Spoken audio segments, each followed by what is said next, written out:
Olá, queridos irmãos e irmãs de caminhada.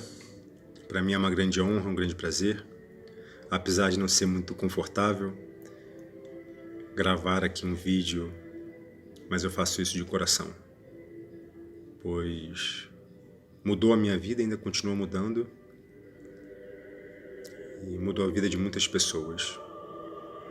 Um olhar sobre esse dia, do dia 24 para o dia 25 que estamos vivendo.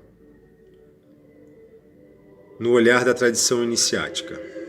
A ciência iniciática tem um propósito de desenvolver, de aprimorar o ser humano em seus elementos internos para que ele possa ser mais útil, que ele possa exercer o seu potencial de luz, de virtudes para a humanidade, para que ele cumpra o seu propósito maior aqui na Terra. Nesse período, na verdade, vivemos ao longo do nosso ano 4 festas cardeais: a festa de Natal, Páscoa, São João e São Miguel. Não é à toa que essas festas foram instituídas pelas instituições religiosas. Na verdade, acontece no céu uma passagem do Sol em 4 pontos cardeais, que é referido por nós, através da natureza, sobre o equinócio de primavera, o solstício de verão, o equinócio de outono e o solstício de inverno. E então, o que acontece nesse período, na verdade? É um período no período de Natal especificamente, é um período que acontece pulsos eletromagnéticos vindo do centro do universo. E esses pulsos influenciam, no nosso caso específico da Terra, eles influenciam todos os reinos da natureza: mineral, vegetal, animal e humano. Então, o que eu convido vocês é que os grandes iniciados, eles estudaram essas correntes eletromagnéticas e perceberam que se o ser humano se preparar para receber essas correntes, ele pode gerar mudanças, transformações significativas para a sua existência. Padrões que muitas vezes são cristalizados por questões ancestrais, a gente acaba não conseguindo transmutar. E esses pulsos eletromagnéticos, eles permitem que a gente possa começar a exercer essa transformação em nossas vidas. Então eu vou trazer alguns elementos para vocês. Eu vou ficar aqui controlando o tempo para que não seja muito extenso, porque a gente recebe muitas mensagens, muitos vídeos, dos nossos familiares. Então existe um fenômeno histórico, que é o nascimento de Jesus.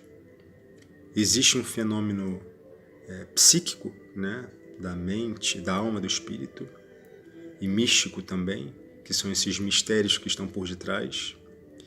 E também existe um evento cósmico, conforme eu falei com vocês.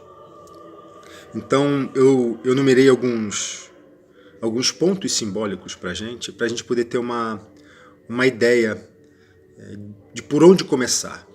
Porque a gente percebe que isso muda a nossa vida, a gente percebe que nesse dia a gente fica com essa sensibilidade maior, mas infelizmente nós fomos educados culturalmente a celebrar essa festa com muita comida, com muita bebida e com trocas de presentes. E guardamos um pequeno período para uma oração, às vezes antes de comer, ou às vezes antes de abrir os presentes. E isso É uma pena, é um desperdício, pois o ser humano tem um potencial muito grande de transformação e a nossa cultura faz com que a gente se desconecte da nossa essência. Então, o olhar que eu quero trazer para vocês é para que vocês possam se reconectar com a força de vocês. E de coração espero que eu consiga ajudar. Então, o presépio, são vários simbolismos, tá? Mas o presépio, ele tem diversos pontos que nos ajudam a dar um norte para começarmos a botar em prática. O estábulo representa o nosso corpo.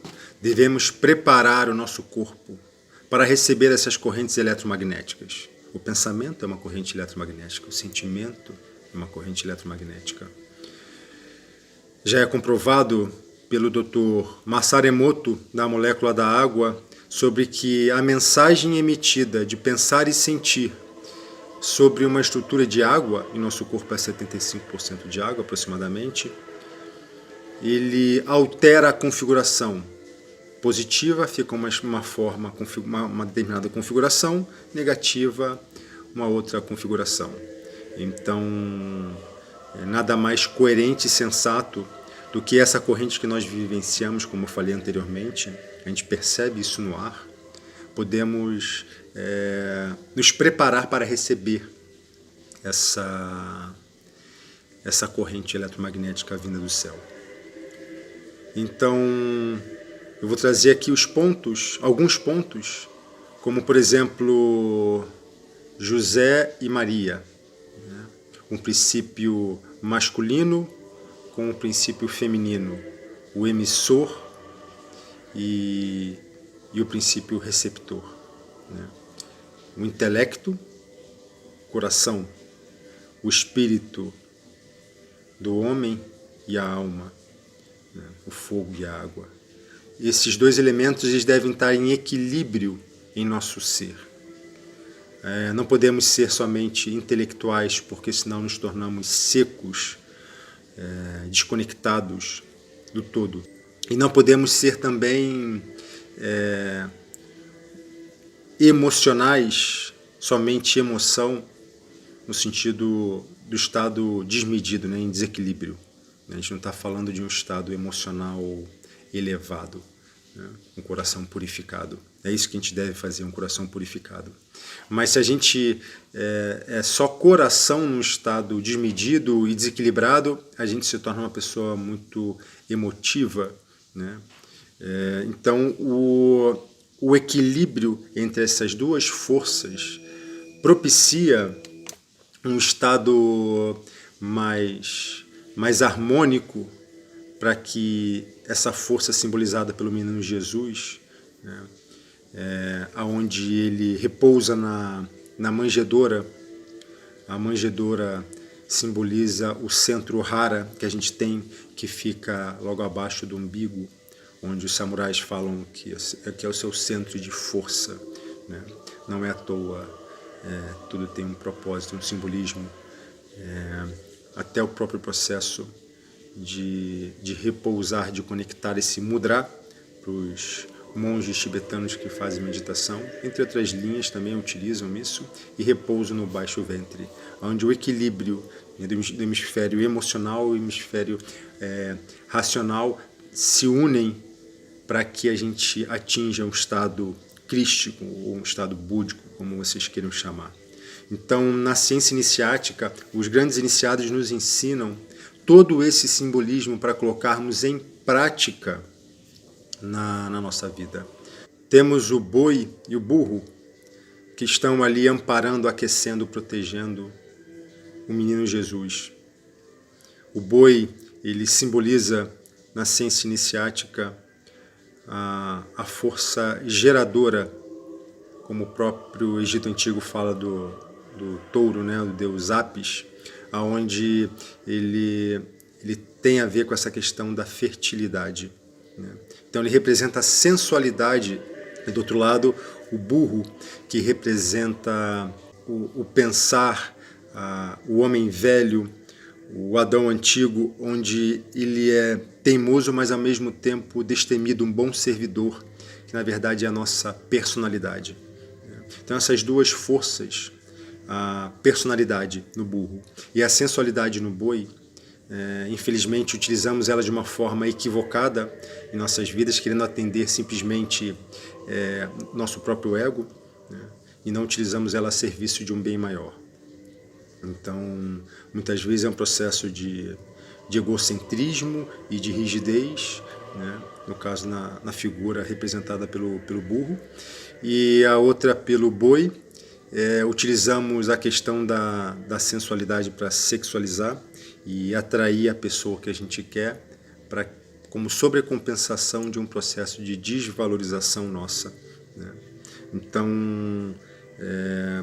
não fazemos um bom uso dessa força. Essa força do boi é a força que é chamado pelos indianos, né, e pelos chineses também, que é a força sexual, o dragão alado, né, que é chamado pelos indianos da serpente, né, da Kundalini.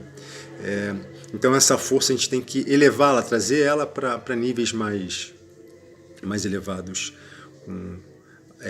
ajudando, utilizando o nosso pensar, sentir e agir, né, afinados com um propósito maior. Então, como se você trouxesse, se você tendo o poder de magnetização, você traz a pessoa, mas não para você, e sim direciona ela para o alto, mostrando algo mais belo, mais virtuoso, né, que é o desenvolvimento interior do ser humano. Então temos essa imagem como uma forma de representação, de usar essas duas forças a serviço de proteger, de preservar, de contemplar, como o próprio é dito na passagem bíblica, que a respiração dos animais aqueciam esse ser, né? Pois, na verdade, é uma referência ao sopro de Deus que é dito na Gênesis, né? Que dá início ao ser humano. Então, lógico, tem muitos outros elementos com relação a eles, mas poderia falar sobre a força sexual, essa força que é simbolizada por heróis civilizacionais, né, como o próprio São Jorge, o próprio Hércules, enfim, onde tem um domínio sobre essa força selvagem, né? A gente ainda está nesse momento na nossa era sobre o domínio, né? Tendo que dominar, melhor dizendo, que é o próprio ensinamento do Cristo que fala o orai e vigiai, né? Temos que ter a lança ainda apontada para essa força, então a vigilância dos sentidos para ela, para que ela não nos domine, né? Enfim, ficaria um pouco extenso se eu trouxesse mais esse elemento, a gente pode falar isso em outro instante, para como utilizar essa força e como ela simboliza através de outras imagens da nossa história, como trabalhar com ela ao ponto dela servi-la, né, a esse propósito maior, que é um estado de iluminação que os iniciados falam. A estrela, para os grandes iniciados, eles nos ensinam que ela é a representação do ser humano, né? Então, topo da estrela, a cabeça, as laterais são os braços e as bases são as pernas, né? Onde se refere também o que está em cima está abaixo, o que está abaixo está como é acima. A espiritualidade, na verdade, fala para a gente que a Terra é uma cópia imperfeita do céu, né? Então, muitos elementos são parecidos, bem semelhantes. Então, a estrela de Belém, ela é simbolizada, né? Aqui é porque tá espelhado, né? Então, aqui é minha esquerda, é como se fosse da esquerda para a direita, esse desenho que os iniciados fazem, né? Trabalhando com as 5 virtudes. Então, é sabedoria, bondade, justiça, verdade e amor. O ser humano, para conseguir materializar esse céu na Terra, ele deve buscar sabedoria, bondade, justiça, verdade e amor. A justiça que a gente fala é a justiça divina, que está muito mais próximo da compaixão do que outro elemento, né? Então, a sabedoria é quando a gente traz o conhecimento para o coração, né? Aí ele se torna sabedoria. A bondade é executar tudo para um bem maior, né? O amor é a conexão, e a verdade é sempre seguir o que é certo e trazer o que é legítimo para a nossa vida. Bem rapidamente, trazendo um elemento dos três reis magos, né? Melchior, Gaspar e Baltazar, né? Eles trazem, na verdade, eles eram grandes iniciados, né? Onde eles foram conduzidos pelo plano espiritual, né? Por isso que é simbolizado pela estrela de Belém como um conhecimento elevado, uma luz, trouxe essa ligação para eles, que é o plano espiritual, né? Onde eles foram guiados e sentiram e perceberam esse chamado também interno para ir ao encontro dessa força crística, né? Nossa, tem tanto simbolismo, tem o Simeão que poucos falam, mas não vai dar tempo de falar aqui. Fala dele, que se dizia na Bíblia que ele carregava o Espírito Santo, então era um ser de extrema pureza, né? Mas trazendo de novo para a questão dos três reis magos, então eles trazem os três presentes, que tem um processo muito simbólico, né? O ouro, o incenso e a mirra. O ouro representa a sabedoria, o dourado, o rei, como é chamado, né? O rei de Israel. Então, essa força, essa sabedoria, ela é representada através dos grandes iniciados. Em pinturas antigas mostram essa aura, mostrando essa força, né? Essa sabedoria manifesta. Então, o ouro traz uma relação com o pensar, tá? O incenso, ele tem uma relação com o amor, com o coração, com a transmutação, né? E a purificação também. Então, e também tem uma relação com a religião, né? Que é essa religação que tem a ver com o sentir, tá? A mirra, ela era utilizada para um processo de embalsamar, né, os corpos, que tem a ver com com transpor a vida, né, a destruição, que simboliza, na verdade, a imortalidade, né? Então, esse transpor do corpo. Então, ele tem uma relação com o corpo, a questão da mirra, né? Alguns estudos falam também que é um processo dele poder se purificar ou ser imune aos desafios que ele ia passar na vida dele, mas tem uma relação com a imortalidade, o corpo. Então, esses três elementos, esses três presentes, significam o quê? O pensar, sentir e agir, como eu falei anteriormente, eles unidos a serviço. Então, eles são entregues a essa força crística. Esses sábios, esses iniciados, eles entregam o pensar, sentir e agir a serviço de algo mais elevado, mais luminoso. Essa noite o céu estará em festa. Os anjos cantarão e celebrarão, junto com os grandes iniciados e os grandes mestres, a vinda para a terra dessa força crística. Que possamos nós também nos prepararmos para essa festa que ocorre no céu, que pode se materializar dentro e fora de nós. Procurem comer e beber menos, pois quando fazemos isso em demasia, nos traz uma desconexão, uma anestesia com a percepção mais sutil do que acontece dentro e fora de nós. A sugestão é que reserve um pouco mais do habitual para um processo de silêncio na casa. Como aqui todas as luzes apagadas, e que através de um processo, de um simples ato simbólico, como o acender de uma vela, simbolize essa chama crística, essa esperança, essa luz que tanto buscamos para nossas vidas. A vela, ela é representação, através da parafina, da terra, a parafina líquida da água, a chama do fogo e o ar, o embalar o movimento dessa chama. Esses 4 elementos que são a vida, estarem alinhados, unidos com essa chama crística. Que possamos, através da vela, ter essa representação de que por mais que nós nos tombemos, caímos, ou abaixamos, nos reverenciamos, a chama continua elevada para o céu, para o alto, para algo mais virtuoso. Ainda somos vela.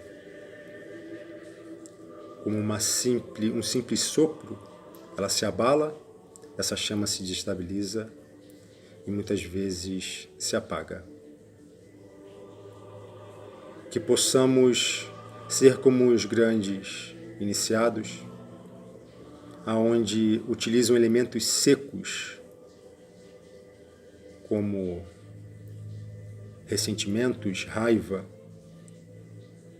medos, são simbolizados como galhos secos, que possamos reunir isso e queimar e purificar e transmutar, para que possamos nos tornar fogueiras, aonde qualquer sopro só faz arder em brasa e aumentar a chama, pois sabemos do caminho do nosso propósito maior, para que um dia possamos nos tornar como Cristo Jesus, um sol para todos. Gratidão. Que o reino do céu se faça na terra em todos os homens e em todos os níveis.